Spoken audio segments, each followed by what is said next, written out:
This is the Dollemore Daily, and I'm Jesse Dollemore.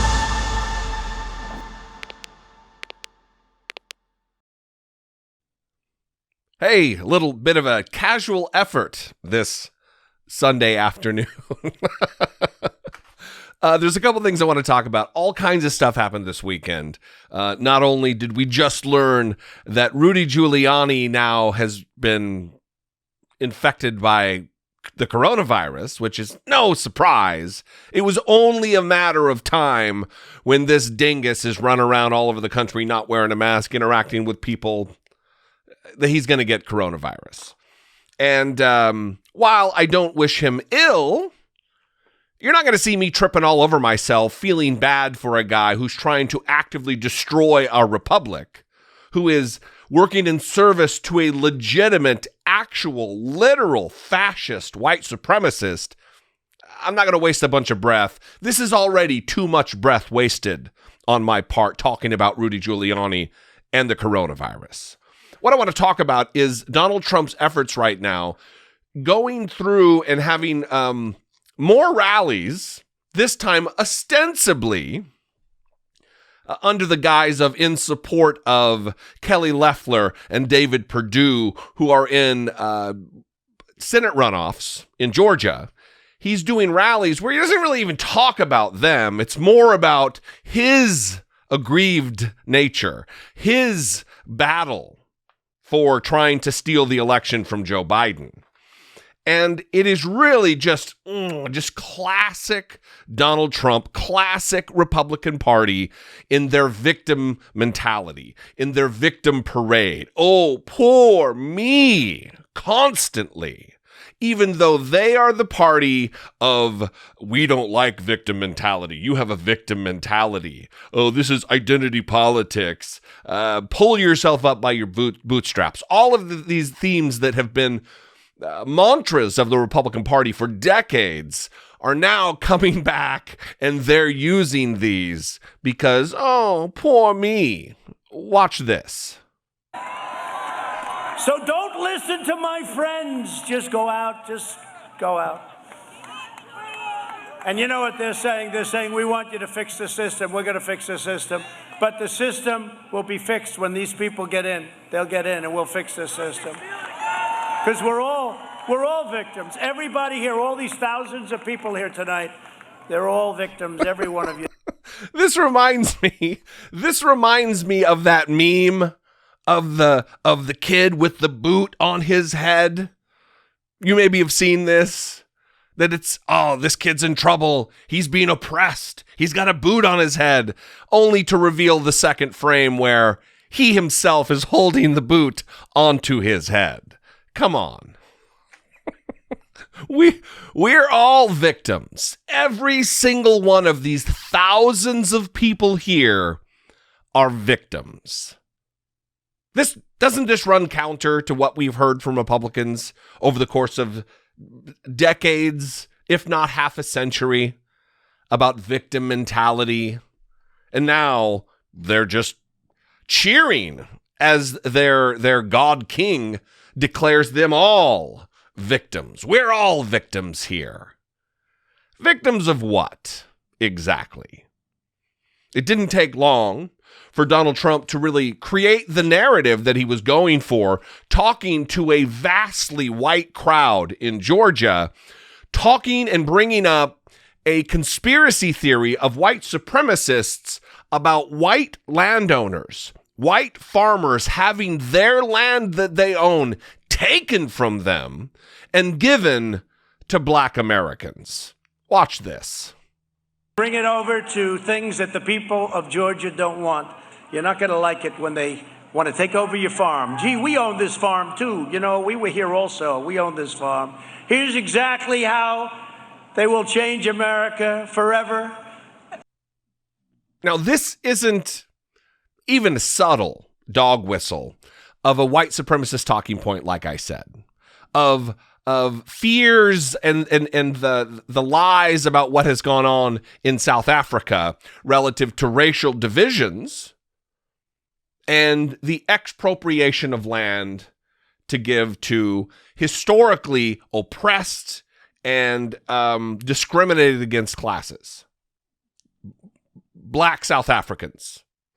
But white supremacists in America have taken this and run with it.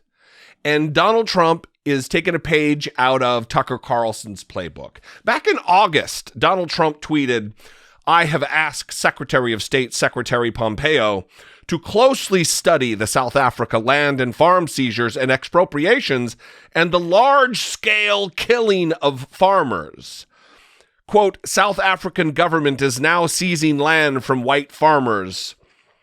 End quote. Hashtag, or he tagged them, Tucker Carlson and Fox News. Because as part of the feedback loop that exists with Donald Trump and conservative media, this is where he gets it, and then he continues it, spreading the message to his low information voter base, his low information racist, white supremacist, white nationalist voter base. And here is part and parcel. And Tucker Carlson talked about this last summer, but he's also been reviving this argument now that the Equality Act is back on the docket, is back in contention, being talked about by the incoming presidency, the incoming administration with President-elect and Vice President-elect Joe Biden and Kamala Harris. So here is from November 24th, Tucker Carlson, really just a panoply of bigotry and fear-mongering, where he talks about this particular issue with white/black landowners. Democratic control of all three branches of government, no more checks and balances to Joe Biden's power. Biden promises to pass something called the Equality Act. That sounds like a good idea. Who's against equality? But the bill achieves the opposite of equality. It would force public schools to allow biological males to participate in girls' sports. Really? What's that going to do to your daughters? And what else is there? Well, there's a lot else. Senators Cory Booker and Elizabeth Warren, for example, unveiled something called the Justice for Black Farmers Act last week. Who's against justice for black farmers? Nobody. But read the bill. If enacted as a law, it would create an agency devoted to, quote, equitable land access. What would they do? Well, the agency would spend up to $8 billion buying private land and doling it out on the basis of race. The Robert Mugabe plan. Ooh, that sounds like a good idea. A Democratic Congress could wipe away any federal law that protects faithful Christians, for example, or faithful Jews. Could end right-to-work states. It would bankrupt the gun industry, an American industry, one of the few left. So this is where we are with the Republican Party. I mean, this is where we've been for a long time, but this is where we continue to be. Whiny, bigotry-based arguments about trans kids. Whiny, snivelly arguments that are white supremacist-based conspiracy theories about taking land from white people, making them afraid, and giving it to black people. Now, maybe I should do a fuller, longer video about what the Equality Act is and exactly what it covers and what it's going to do and what it's not going to do, but that's for a later day. This is classic Trump Republicanism, which is, they're going to take your guns away. The Second Amendment. White people, be afraid, because black people are in a position to maybe have more than they've had in the past. The government might actually right some wrongs that this country is responsible for. But be afraid, white people, because the supremacy you've enjoyed for so long isn't going to be the same as it once was. And people, they buy into it. And Tucker Carlson knows they buy into it. He's become the success at Fox News that he is, the highest rated program, I believe, in the network's history, is Tucker Carlson. Higher than Hannity, higher than O'Reilly ever had, better than he ever enjoyed. Tucker Carlson, because he plays on white fear. He plays on it. His writers specifically write scripts for him that he can read off his teleprompter that engender fear in white Americans. this isn't going away.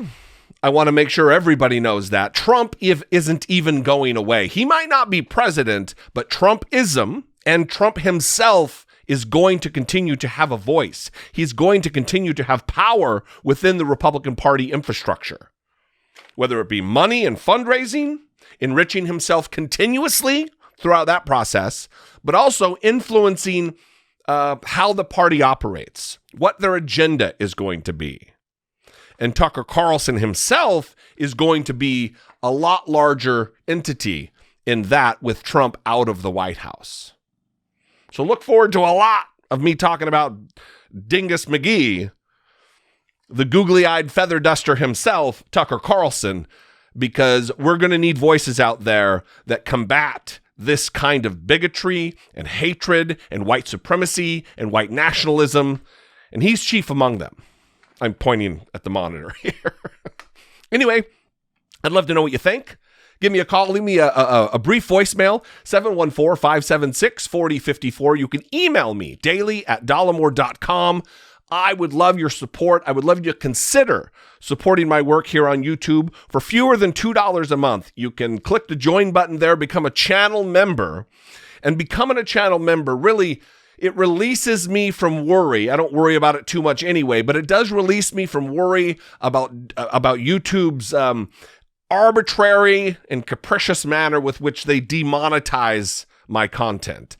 Because when you talk about things like white supremacy, when I say those words in a video, a red flag goes up and they demonetize very, very quickly. And if you were to become a channel member supporting my work here, I wouldn't have to worry about that, and I can continue to talk about things that YouTube considers too sensitive for advertisers. The other way you can support my work here on YouTube is to go to my merch store. There's a merch shelf there below the video there. But you can also go to dollemore.info and check out some merch. The Be Genuine stuff, the Take Care of One Another, all that helps and goes a long way. Anyway, I'd love to have you follow me on social media, connect with me there. I love you guys. I'll see you next time. And until then, be genuine. Take care of one another.